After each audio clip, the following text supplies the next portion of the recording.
IPL की तारीखों को लेकर आ चुकी है अब तक की सबसे बड़ी अपडेट। आखिर क्यों एक हफ्ते पोस्टपोन किया गया है आईपीएल, किस तारीख को कंफर्म कहां पर होने वाला है आईपीएल शुरू, आज इस वीडियो में डिटेल में बताएंगे। एंड तक वीडियो को देखिए दोस्तों, लाइक और शेयर जरूर कीजिए। नमस्कार दोस्तों, मैं यश तिवारी, आप देख रहे हैं क्रिकेट फटाफट का 1406वां एपिसोड। आज 13 जनवरी की तारीख है और रोज की तरह आज भी आईपीएल की हर खबर हर रिपोर्ट सबसे पहले देंगे। सब्सक्राइब का बटन नीचे हिट कर दो, बेल आइकन दबा दो। चलिए दोस्तों, शुरुआत कर लेते हैं इस वीडियो की आज दिन भर की पहली बड़ी रिपोर्ट के साथ। तो ये खबर दोस्तों आईपीएल की शुरुआती डेट्स के हवाले से निकल कर आ रही है।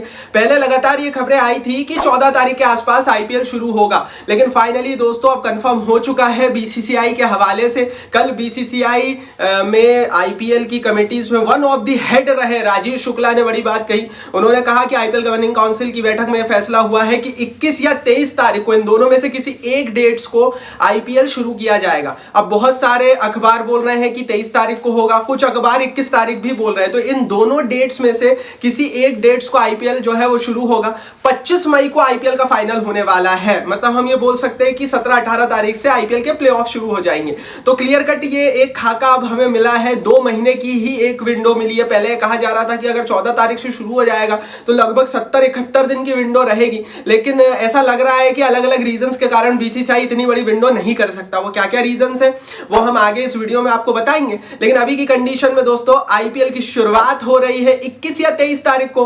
फाइनल शेड्यूल जब आएगा सबसे पहले हम बताएंगे। उसके लिए आप हमें टेलीग्राम पर जरूर ज्वाइन कर लो। टेलीग्राम के लिंक नीचे डिस्क्रिप्शन बॉक्स में पिन बराबर की आईपीएल खबरें हर रोज सबसे पहले टेलीग्राम पर डालते हैं, देर मत करना। चलिए दोस्तों आगे बढ़ते हैं, दूसरी बड़ी रिपोर्ट की यहां से बात करते हैं। तो आखिर पोस्टपोन होने का कारण क्या था? लगातार बहुत सारे लोगों ने यह सवाल किया है, कल से ही पूछ रहे हैं भैया कि यार पोस्टपोन तो हो गई, डेट्स तो आगे बढ़ गई, but what are the reasons क्या थे कि इतना लंबा एक हफ्ते का पोस्टपोन मिल गया, 10 दिन का पोस्टपोन मिल गया? तो उसका रीजन मैं दोस्तों आपको बताता हूं। रीजन है दोस्तों चैंपियंस ट्रॉफी। हमारा जो पड़ोसी है पाकिस्तान, दशकों बाद वहां पर एक लीग हो रही है, लेकिन ये लोग तैयारियां नहीं कर पा रहे हैं। रिसेंटली आईसीसी के डेलीगेशन ने जब चैंपियंस ट्रॉफी का दौरा किया तो ये पाया कि बहुत सारी चीजें कंप्लीट ही नहीं है, और जब से ये चैंपियंस ट्रॉफी शुरू हो रही है तब तक इसको कंप्लीट करना बड़ा मुश्किल रहेगा पाकिस्तान क्रिकेट बोर्ड के लिए। लगातार सोशल मीडिया पर भी आप वीडियोस देख पा रहे होंगे कि इनकी तैयारियां कैसी है और ये कितने पानी में। ऐसी स्थिति में बीसीसीआई को भी ये डर सताया कि हो सकता है भैया कि 7-8 दिन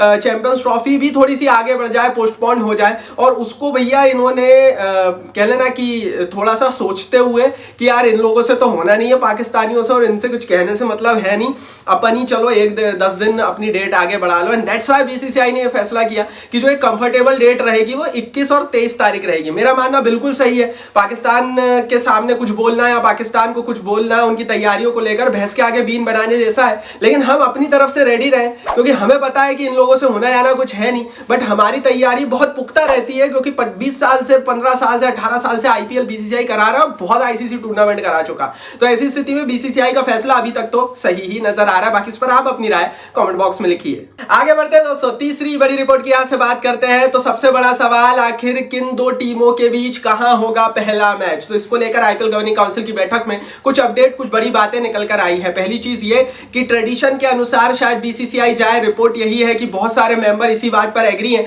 कि केकेआर और हैदराबाद के बीच ही आईपीएल का पहला मैच होना चाहिए, और कोलकाता की ईडन गार्डन्स में यह पहला मैच हो सकता है। आईपीएल में एक ट्रेडिशन था जो पिछले 4-5 सालों से फॉलो नहीं किया जा रहा है, लेकिन पहले ट्रेडिशन यह हुआ करता था कि जिन दोनों टीमों ने लास्ट ईयर फाइनल खेला है उन्हीं दोनों टीमों के बीच नेक्स्ट ईयर का पहला मैच होगा, और जो टीम लास्ट ईयर जीती है उसी के होम ग्राउंड पर वो मैच होगा। अब क्योंकि केकेआर और हैदराबाद ने लास्ट ईयर फाइनल खेला था तो दोनों के बीच पहला मैच 2025 का होगा, और केकेआर जीती थी तो कोलकाता में होगा। इसीलिए दोस्तों इस ट्रेडिशन पर ही अभी बीसीसीआई चलेगा अभी तक की रिपोर्ट के अनुसार। बाकी देखो यार, फाइनल अपडेट तो जैसा मैंने कहा जब तक शेड्यूल नहीं आता हम बोल नहीं सकते, और फिर बोल रहा हूं शेड्यूल के लिए जो फॉलो कर रखिए, सब्सक्राइब कर रखिए, सबसे पहले शेड्यूल आएगा, सबसे पहले आपको हर साल की तरह माय क्रिकेट प्रोडक्शन पर डलते हुए दिखेगा। आगे बढ़ते हैं दोस्तों, चौथी बड़ी रिपोर्ट की यहां से बात कर लेते हैं। तो ये रिपोर्ट दोस्तों पंजाब किंग्स की टीम के हवाले से निकल कर आ रही है। पंजाब किंग्स की टीम ने ऑफिशियली श्रेयस अय्यर को कप्तान नियुक्त कर दिया है। हालांकि श्रेयस अय्यर लगभग 10 दिन पहले खुद ही ये बोल चुके थे कि उनकी कप्तानी में वो पंजाब को कहीं देखना चाहते हैं। बिग बॉस शो के दौरान इन्होंने कैप्टन का अपॉइंटमेंट किया, लेकिन ये सब चीजें हमें पहले से ही पता थी कि पंजाब किंग्स की टीम ने इतने 26.5 करोड़ रुपए में क्यों लिया है अय्यर को। लास्ट ईयर केकेआर को जिताया था खिताब, तो कोई भी कप्तान कप्तान बनाएगा, ऑब्वियस था।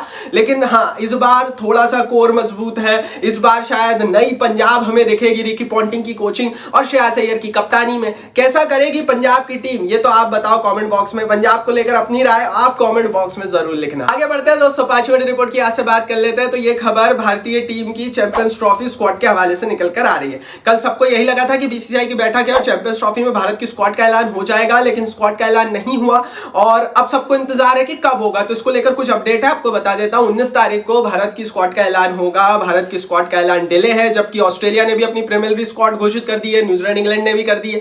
अब क्यों नहीं हो रहा है भारत की स्क्वाड का ऐलान, इसके भी 2-3 बड़े रीजन है, समझाता हूं। दरअसल दोस्तों, ऑस्ट्रेलिया में हार के बाद बीसीसीआई और टीम इंडिया के ड्रेसिंग रूम में रिफ्ट चल रहा है। गौतम गंभीर ने क्लियर कट कह दिया है कि एज ए कोच अब मेरी सुननी पड़ेगी और मेरे हिसाब से टीम चलेगी। ऐसी स्थिति में हमारे जो बड़े प्लेयर्स हैं, चाहे विराट कोहली हो चाहे रोहित शर्मा हो, उनके ऊपर एक अतिरिक्त प्रेशर आ चुका है कि अगर प्रदर्शन नहीं किया तो ये कोच कुछ भी कर सकता है।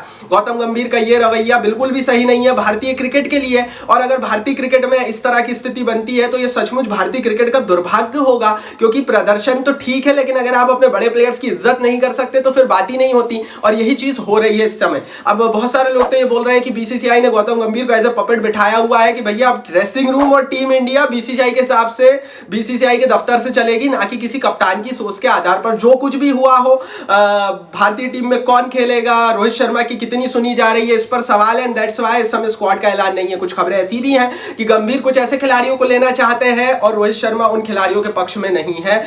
जाहिर है रोहित शर्मा कप्तानी करने वाले, इतना क्लियर है। विराट कोहली का चयन भी क्लियर है, क्योंकि बीसीसीआई ऑलरेडी ये बोल चुका है कि चैंपियंस ट्रॉफी की स्क्वाड लगभग वैसी ही होगी जैसे 2023 के ओडीआई वर्ल्ड कप की थी, क्योंकि ओडीआई फॉर्मेट में चैंपियंस ट्रॉफी हो रही है। लेकिन कहानी का सार ये है कि स्थिति अच्छी नहीं है, और ये चैंपियंस ट्रॉफी अगर इस तरह की गंदी कंडीशन में इसलिए बोल रहा हूँ, ड्रेसिंग रूम का माहौल अच्छा नहीं है, और अगर ऐसी होती है चैंपियंस ट्रॉफी तो बहुत अच्छे रिजल्ट्स की मुझे तो डाउट है, डर लग रहा है कि कहीं हम बहुत बुरी तरीके से चैंपियंस ट्रॉफी में प्रयोग फेल ना हो जाए। तो मेरे हिसाब से भैया ड्रेसिंग रूम का माहौल बहुत मैटर करता है। बाकी इस पर आप अपनी राय कमेंट बॉक्स में बताओ। आगे बढ़ते हैं दोस्तों, छठी बड़ी रिपोर्ट की आज से बात करते हैं। तो ऑस्ट्रेलिया की प्रीमियर लीग स्क्वाड का ऐलान हो चुका है चैंपियंस ट्रॉफी के लिए। इस समय चोटिल चल रहा है, पैट कमिंस का भी चयन हुआ। इसका मतलब हो सकता है क्रिकेट ऑस्ट्रेलिया को पता हो कि इनकी चोट इतनी गंभीर नहीं है। कप्तान पैट कमिंस रहेंगे, उसके अलावा एलेक्स कैरी भी है, हेजलवुड भी है। हेजलवुड भी चोटिल चल रहे थे, लेकिन उनका भी चयन हुआ है। पूरी स्क्वाड आप नीचे देख पा रहे होंगे, लवुशांगे भी है, स्टीव स्मिथ है, स्टार्क है, स्टॉइनिस है, ज़ैम्पा है। तो एक अच्छी स्क्वाड हमें दिख रही है, और उम्मीद यही है कि ऑस्ट्रेलिया एक अच्छा टफ कंपटीशन देगी, क्योंकि अगर टफ कंपटीशन नहीं होगा तो किसी भी टूर्नामेंट का मजा नहीं आएगा। और ऑस्ट्रेलिया ने कभी निराश नहीं किया है। ऑस्ट्रेलिया एक मजेदार टीम है, इनके लिए लाइक बनता है। आगे बढ़ते हैं, सातवीं बड़ी रिपोर्ट की यहाँ से बात करते हैं। तो वुमेन्स प्रीमियर लीग को लेकर हमने जो 3 दिन पहले खबर बताई थी वो लगभग सही हुई। हमने आपसे कहा था कि 2 मैदान तो पक्के हो चुके हैं, जिसमें लखनऊ और बड़ौदा का मैदान कंफर्म था। बड़ौदा में फाइनल होने वाला था, लेकिन बीसीसीआई ने 4 मैदान कंफर्म किया। लखनऊ, बड़ौदा, बेंगलोर और मुंबई, इन 4 शहरों में बीसीसीआई प्लानिंग कर रहा है। स्पोर्ट्स स्टार की न्यूज है, कल जो बैठक हुई आईपीएल गवर्निंग काउंसिल की, उसमें यह फैसला लिया गया इन 4 वेन्यूज में डब्ल्यूपीएल कराया जाएगा। बहुत लंबी लीग होती नहीं है, 25-26 मैचेस होते हैं, और क्योंकि एक लंबी लीग नहीं है, बीसीसीआई इसको बहुत जल्दी समेटने की तैयारी में है। अब वुमेन्स प्रीमियर लीग आप बोलोगे समेटने की तैयारी, भैया देखो रेवेन्यू के हिसाब से वुमेन्स प्रीमियर लीग बीसीसीआई के लिए काम नहीं कर रही है। इसकी व्यूअरशिप डाउन है, इसलिए इसको ब्रॉडकास्टर और एडवर्टाइजर मिलना मुश्किल है। बहुत सारे लोग इंटरेस्ट लेते नहीं है हिंदुस्तान में वुमेन्स क्रिकेट को लेकर, हालांकि क्योंकि अलग अलग आईपीएल टीमों के मालिक ही वहां पर पैसा लगाए हुए हैं, और आईपीएल जैसे ही वो लीग बनाने की कोशिश हुई है, उसके बावजूद भी व्यूअरशिप अगर मैं आईपीएल की तुलना में बात करूं तो 10 से 15 गुना कम है, एंड दैट्स व्हाई मुश्किल तो है। आगे बढ़ते हैं दोस्तों, बात करते हैं अब दिन भर की 8वीं बड़ी खबर की। तो दोस्तों ये रिपोर्ट न्यूजीलैंड की स्क्वाड के हवाले से निकल कर आ रही है। न्यूजीलैंड ने भी अपनी स्क्वाड का ऐलान कर दिया चैंपियंस ट्रॉफी के लिए। मिचेल सेंटनर जो है वो कप्तानी करेंगे। एक स्पिनर है मिचेल सेंटनर, स्पिन ऑलराउंडर है, और पाकिस्तान की सरजमी पर हो सकता है स्पिनर्स को मदद मिले। दैट्स व्हाई एक स्पिन कप्तान न्यूजीलैंड की टीम ने घोषित किया है। विलियमसन भी आ रहे हैं, डेवन कॉनवे भी आ रहे हैं, तो न्यूजीलैंड की टीम भी तगड़ी है, और न्यूजीलैंड हर बार सबको हैरान करती है। इस बार भी न्यूजीलैंड से काफी उम्मीदें होगी। बाकी न्यूजीलैंड की टीम जो कंफर्म हुई है चैंपियंस ट्रॉफी 2025 के लिए, वो आप नीचे कमेंट बॉक्स में देख ही पा रहे होंगे। आगे बढ़ते हैं दोस्तों, यहाँ से बात करते हैं दिन भर की 9वीं बड़ी खबर की। तो न्यूजीलैंड की स्क्वाड आ गई, ऑस्ट्रेलिया की स्क्वाड आ गई, बीसीसीआई टीम इंडिया की नहीं आई, लेकिन टीम इंडिया की इंग्लैंड के खिलाफ T20 सीरीज के लिए स्क्वाड का ऐलान हो गया था 3 दिन पहले। और वो जो स्क्वाड ऐलान हुई थी उसमें बहुत ही चकरा देने वाले फैसले बीसीसीआई ने लिए, क्योंकि ना कुलदीप है, ना युजवेंद्र चहल है, ना गायकवाड़ है, ना रजत पाटीदार है, ना ऋषभ पंत है। कई बड़े खिलाड़ियों को यहाँ से आउट किया गया। भुवनेश्वर कुमार भी नहीं है, यशस्वी जायसवाल भी नहीं है। ये क्या बताता है? सूर्या की कप्तानी में एक नई T20 T20 टीम दिख रही है। ये बताता क्या है वो मैं आपको बता देता हूं। दरअसल दोस्तों गौतम गंभीर 3 अलग अलग team with all distinct players तैयार करने में यहां पर जुटे हुए हैं। T20 टीम का कप्तान भी अलग होगा और इसके प्लेयर्स भी अलग होंगे।